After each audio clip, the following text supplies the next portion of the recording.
দর্শক, সবাইকে স্বাগতম জানাচ্ছি তৃপ্তির ভ্রমণে।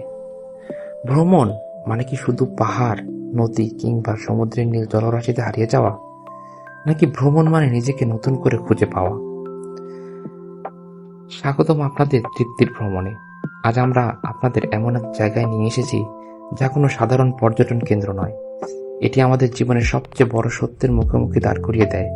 আজ আমরা এসেছি খুলনার ঐতিহাসিক টুটপাড়া কবরস্থানে। এখানে এসে দাঁড়ালে বোঝা যায় আমরা প্রতিদিনের যে জীবনের পিছনে ছুটছি তার শেষ সীমানাটা ঠিক কতটাই শান্ত আর নীরব। একটু ভেবে দেখুন, এই মাটির নিচে যারা আজ চিরনিদ্রায় শায়িত, তাদের মাঝেও হয়তো কেউ ছিলেন অনেক ক্ষমতাবান, কেউ হয়তো ছিলেন অনেক ধনী। ক্ষমতার দম্ভ, সামাজিক প্রতিষ্ঠা আর অহংকারে যারা একদিন পৃথিবীকে কাঁপিয়েছিলেন, আজ তারা সবাই এক টুকরো মাটির নিচে সমান হয়ে গেছেন। আমাদের জীবনের এই যে এত অহংকার, এত ক্ষোভ, অন্যকে ছাড়িয়ে যাওয়ার তীব্র প্রতিযোগিতা, এই মাটির দেয়ালে এসে তার সবটাই মূল্যহীন হয়ে পড়ে। কবরস্থানে আমাদের মনে করিয়ে দেয় যে মানুষের অহংকার কতটা ভঙ্গুর আর ক্ষণস্থায়ী। আমরা বেঁচে থাকতে কত কিনাই করি, একটু বেশি লাভের আশায় অনেককে ঠকাই, মানুষের প্রতি অবিচার করি, অন্যের হক কেড়ে নেই। আমাদের ভিতরে লোভ আর লালসা যেন কখনোই তৃপ্ত হতে চায় না। কিন্তু টুটপাড়ার এই নীরব পরিবেশে আমাদের এক কঠিন প্রশ্ন ছুড়ে দেয় যে মানুষকে ঠকিয়ে আজ আপনি প্রাসাদ করছেন, সেই মানুষ আর আপনি কি শেষ পর্যন্ত একই মাটির নিচে শয্যা নেবেন না?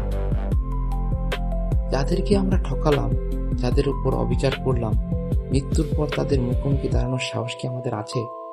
এই শেষ ঠিকানায় আসার পরে লোভের সেই পাহাড়গুলো কোথায় হারিয়ে যায়? এখানে এসে দাঁড়ালে হৃদয়ের গভীরতা, এক অদ্ভুত আধ্যাত্মিকতা অনুভূত হয়। চারপাশে এই নিস্তব্ধতা যেন সৃষ্টিকর্তার প্রতি এক নীরব ডাক। মনে হয় পৃথিবীর সব কোলাহল পেরিয়ে এক পরম সত্তা আমাদের মনে করিয়ে দিচ্ছেন, তোমাদের প্রত্যাবর্তন তো আমারই কাছে। সৃষ্টিকর্তার প্রতি আনুগত্য আর আত্মসমর্পণের আসল জায়গাটাই হয়তো এই কবরস্থান। এখানে এসে মানুষের সব রাগ, ক্ষোভ আর অভিযোগ যেন এক নিমিষে শান্ত হয়ে যায়। হৃদয় কেঁদে ওঠে নিজের ভুলের জন্য, মন ব্যাকুল হয় ক্ষমা প্রার্থনার জন্য। টুটপাড়া কবরস্থানের এই ভ্রমণ আমাদের মনে করিয়ে দেয় জীবনটা বড্ড ছোট। এখানে আমরা সবাই একজন মুসাফির বা পরিব্রাজক। তাই আসুন, যতদিন বেঁচে আছি মানুষের ক্ষতি না করি, কাউকে না ঠকাই, লোভ আর অহংকারে ভুলে বুক পড়া ভালোবাসা নিয়ে সৃষ্টিকর্তার প্রতি আনুগত্য নিয়েই বেঁচে থাকি। কারণ দিন শেষে এই মাটির ঘরটাই আমাদের সবার আসল ও শেষ ঠিকানা।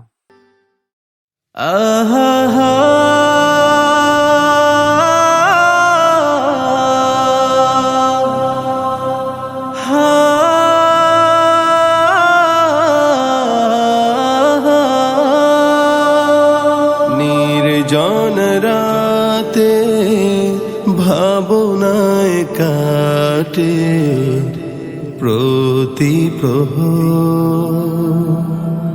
কতটা গহীন কালো হবে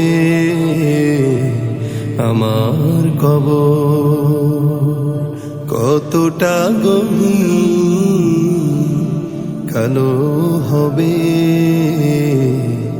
আমার কবর। আধার ঘরে আপন করে জেলে দিও আলোরি নহর,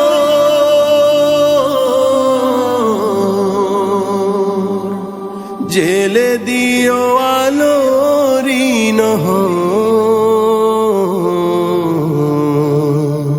কতটা গহীন কালো হবে আমার কবর।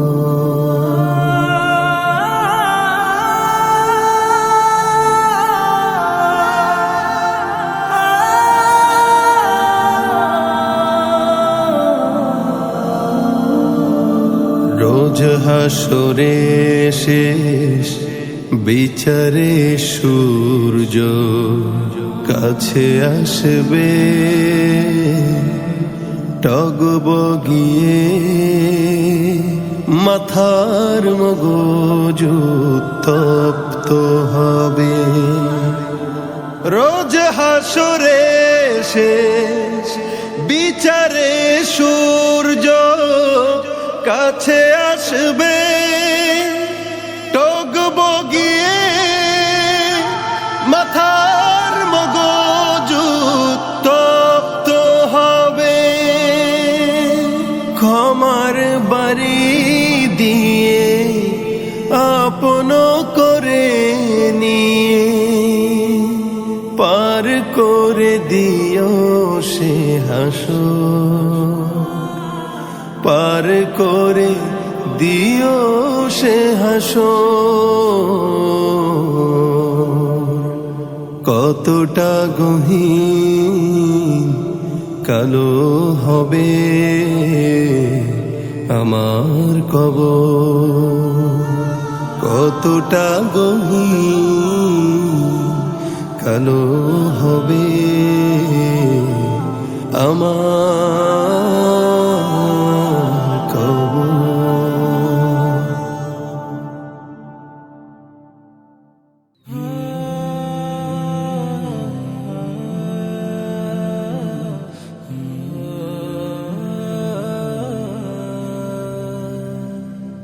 আপন ঘর আধার কবর ভুলে গেছো নাকি তোমায় নিতে আনবে ওরা চার পাওয়ালা পালকি আপন ঘর আধার কবর ভুলে গেছো নাকি তোমায় নিতে আনবে ওরা চার পাওয়ালা পালকি ছাড়তে হবে সুখের ঘর সুখের বিছানা আধার ঘরে একলা রবে সঙ্গী পাবে না ছাড়তে হবে সুখের ঘর সুখের বিছানা আধার ঘরে একলা রবে সঙ্গী পাবে না আধার ঘরে আলো পাবে সঙ্গে যদি না নেকি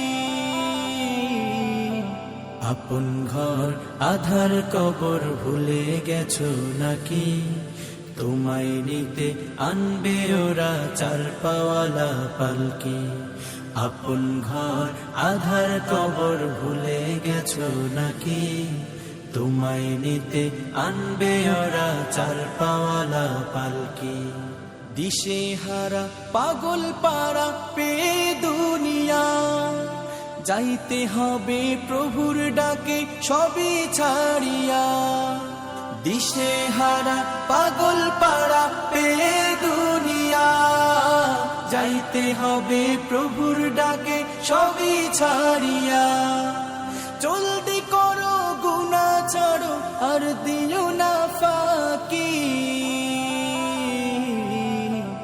আপন ঘর আধার কবর ভুলে গেছো নাকি তোমায় নিতে আনবে ওরা চার পাওয়ালা পালকি আপন ঘর আধার কবর খুলনার এই টুটপাড়া কবরস্থানের শান্ত পথ ধরে হাঁটতে হাঁটতে একটা বড় সত্য আজ আমার বুকের ভিতরে এসে ধাক্কা দিল।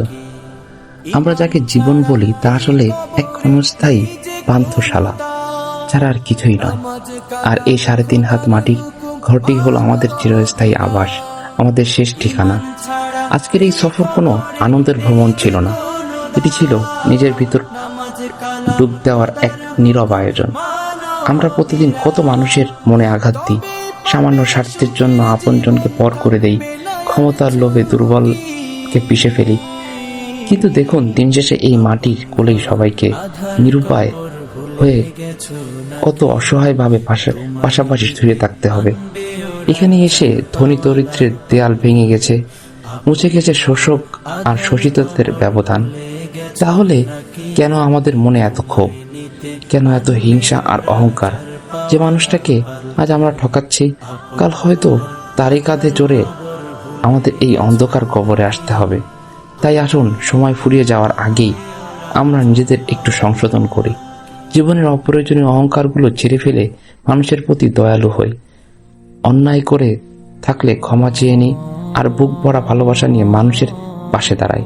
কারণ এই পৃথিবী আমাদের কিছুই দিবে না, কেবল আমাদের করা ভালো কাজটুকুই সঙ্গে যাবে শেষ যাত্রায়। সৃষ্টিকর্তা আমাদের সবাইকে সরল পথে চলার এবং মৃত্যুর আগের মুহূর্তে পর্যন্ত মানুষের কল্যাণে কাজ করার তৌফিক দান করুন। তৃপ্তির ভ্রমণের আজকের এই আধ্যাত্মিক যাত্রা আপনাদের কেমন লাগলো তা অবশ্যই আপনার মূল্যবান মন্তব্যের মাধ্যমে আমাদের জানাবেন। যদি আজকের এই বার্তাটি আপনার হৃদয়ে বিন্দুমাত্র স্পর্শ করে থাকে, তবে ভিডিওটি শেয়ার করে অন্যকে একটু ভাবার সুযোগ করে দিন।